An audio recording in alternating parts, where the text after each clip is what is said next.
Bismillahirrahmanirrahim. Assalamualaikum warahmatullahi wabarakatuh. Bagaimana kabarnya anak-anakku? Sehat semuanya?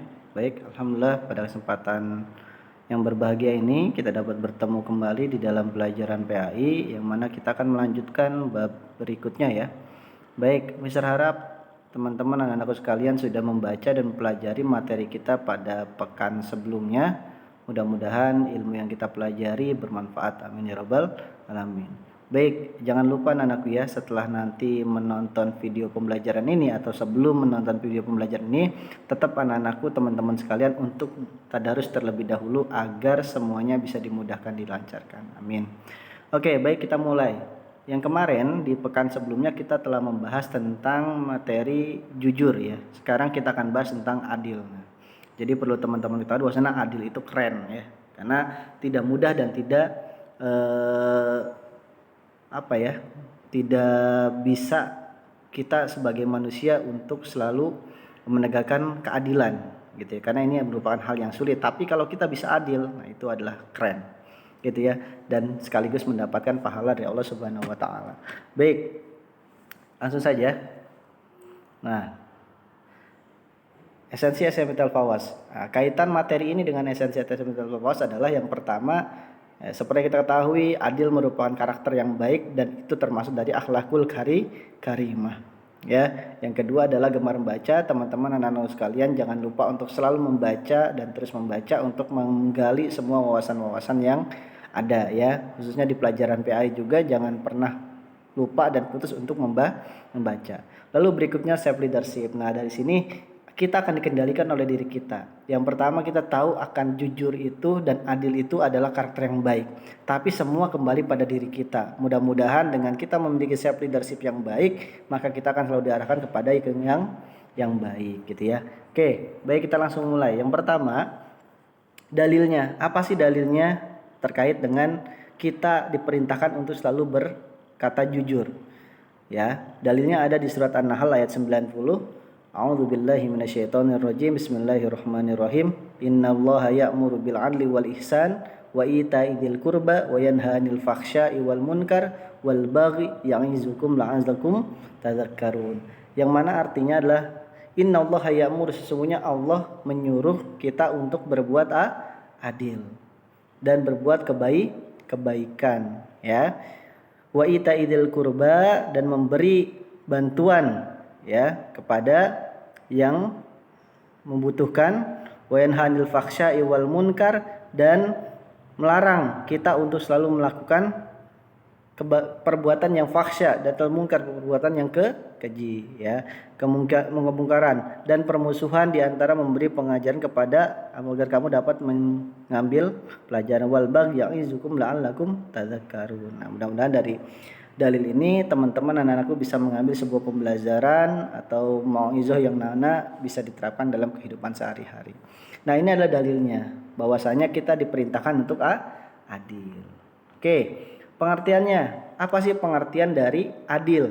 Ya, secara bahasa adil berarti seimbang atau sama, artinya tidak membeda-bedakan atau tidak meringankan beberapa pihak ataupun menyulitkan beberapa pihak ya. Secara istilahnya adalah memberikan hak yang sama kepada orang lain dan tidak memihak kepada siapapun. Jadi apa yang kita lakukan atau apa yang kita berikan kepada orang lain itu sama, tidak membeda-bedakan gitu ya. Itu adalah adil gitu ya. Tidak pilih kasih, kalau bahasa teman-teman atau anak-anak sekalian nggak pilih kasih gitu ya. Nah, itu seperti itu. Oke, klasifikasi adil. Nah, kalau kita belajar terkait dengan klasifikasi adil, ada beberapa hal. Yang pertama, adil kepada Allah, adil kepada diri sendiri, adil kepada keluarga, adil kepada orang lain, adil kepada makhluk hidup seperti tumbuhan, hewan, dan lingkungan. Nah, maksudnya apa? Perhatikan anak-anakku bahwasanya kita juga harus adil sebagai makhluk. Yang pertama, kita harus adil kepada Allah, yang mana Allah adalah Tuhan pencipta kita. Gitu ya. Dengan cara apa kita adil? Dengan cara kita beribadah kepada Allah. Karena Allah telah memerintahkan di dalam Al-Qur'an, "Wa ma khalaqtul jinna wal insa illa liya'budun." Tidaklah aku ciptakan jin dan manusia kecuali hanya untuk beribadah kepadaku. Jadi kita sangat tidak adil kepada Allah apabila kita selama di dunia tidak beribadah pada Allah. Ya, makanya jangan sampai ada yang berbicara Allah itu nggak adil. Bukan Allah yang tidak adil, tapi kita yang tidak adil. Ya, karena apa kata Allah? Kalau meminta sesuatu, menginginkan sesuatu, maka datanglah kepada Allah dengan cara apa? Berdoa dan sholat dan meminta yang terbaik. Gitu ya. Nah, jadi kita harus adil bagi-bagi waktu kita untuk ibadah kepada Allah. Gitu ya. Yang kedua, adil kepada diri sendiri. Nah, diri sendiri contohnya seperti apa? Setiap orang memiliki hak untuk menjadi seorang yang sukses atau bahagia. Namun, ya proses untuk menjadikan diri kita sukses dan bahagia itu butuh proses yang panjang dan tidak mudah. Ya, kalau kita pengen sukses di masa yang akan datang, di masa tua nanti, maka kita harus berusaha sesungguh-sungguhnya ketika kita masih muda. Jangan sampai nanti kita zolim pada diri sendiri. Dengan cara apa? Dengan cara kita pengen sukses, tapi pada masa muda kita malas-malesan, nggak mau belajar, nggak mau berusaha, nggak mau usaha dan sebagainya. Akhirnya kita zolim pada diri sendiri. Karena apa? Karena pada akhirnya kita akan sengsara di hari atau di mana kita sudah tua atau di masa yang akan datang. Itu ya. Jadi kita sengsara. Itu maka dari itu mumpung masih muda gunakan sebaik-baiknya untuk belajar. Oke. Yang ketiga, adil kepada keluarga. Adil kepada keluarga juga sama. Kita harus punya waktu banyak untuk keluarga, untuk sharing, diskusi, ngobrol dan sebagainya. Jangan sampai waktu yang kita miliki dihabiskan bersama teman-teman, gitu ya. Nah, biasanya anak muda seperti itu. Tapi orang tua juga butuh keadilan dari kita untuk selalu bisa membagi waktu. Oke, lalu berikutnya kepada orang lain juga sama. Dalam menentukan segala sesuatu ya kita tidak boleh pilih kasih. Contohnya kita punya makanan, kita berbagi sama teman-teman, yang si A dikasihnya banyak, si B dikasihnya sedikit, akhirnya apa? Enggak seimbang, nanti ada iri hati ya dan sebagainya. Jadi nanti ada pembicaraan yang tidak enak dari teman kita. Oke, yang terakhir adalah adil kepada makhluk hidup. Ya, yang lain seperti tumbuhan. Nah, tumbuhan contoh sederhananya ada tumbuhan di depan rumah kita. Gitu ya, kita siram, itu salah satunya bentuk dari adil.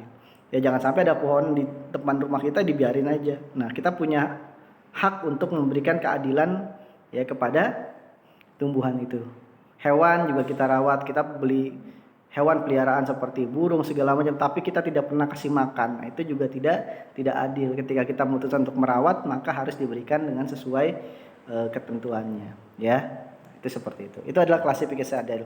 Contohnya masih banyak contoh yang lain. Maka itu anak-anakku sekalian, setelah materi ini dibaca lagi bukunya agar lebih luas lagi wawasan dan pengetahuannya.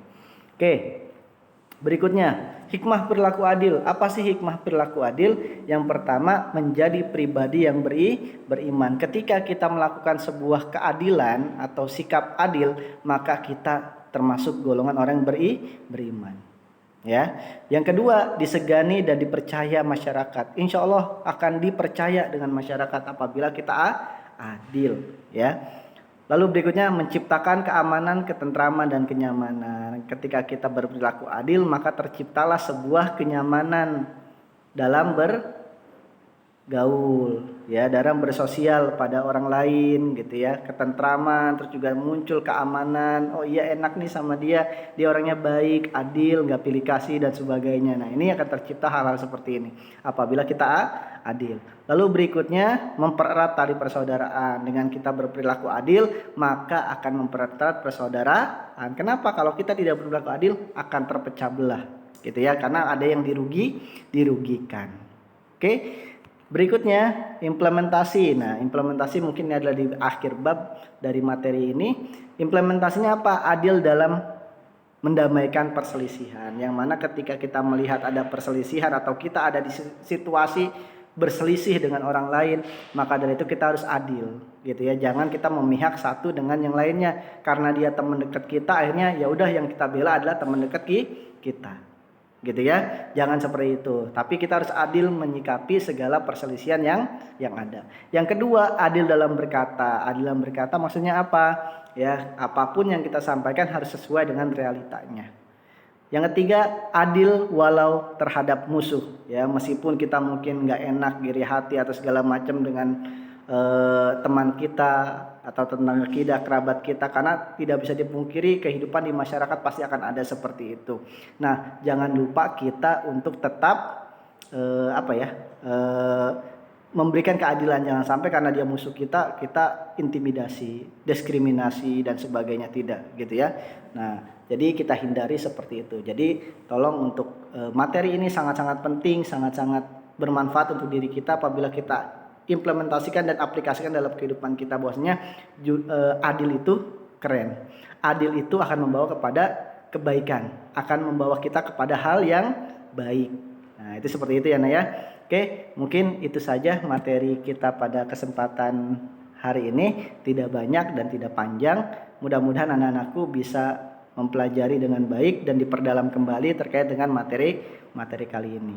Oke, mungkin itu saja dari Mister. Jangan lupa ya, tulis komentar di YouTube-nya sebagai bukti absen anak-anakku telah melihat video YouTube kita. Yang pertama, yang kedua, adapun nanti ada beberapa penugasan dari Mister yang akan Mister share di Google Classroom anak-anakku sekalian. Jadi jangan lupa untuk absen di kolom komentar. Yang kedua, cek kembali di Google Classroom-nya untuk tugas kita hari ini. Gitu ya. Oke, tidak panjang lebar dari Mister, cukup sekian. Semangat terus belajarnya, mudah-mudahan pandemi ini segera berakhir. Kita bisa terus tatap muka tanpa ada waktu selang-selingnya. Anak-anakku juga sama, jaga terus prokesnya. Jangan sampai kendor gitu ya. Alhamdulillah di Kabupaten Bekasi sudah turun menjadi level 2. Mudah-mudahan sebentar lagi corona sudah hilang dari permukaan, kita bisa aktif kembali dalam pembelajaran. Terus belajar, jangan putus asa, jangan mudah menyerah. Jadi siswa yang terbaik, sukses untuk masa depan kita semuanya. Amin ya robbal alamin. Wabillahi taufiq wal hidayah, wassalamualaikum warahmatullahi wabarakatuh.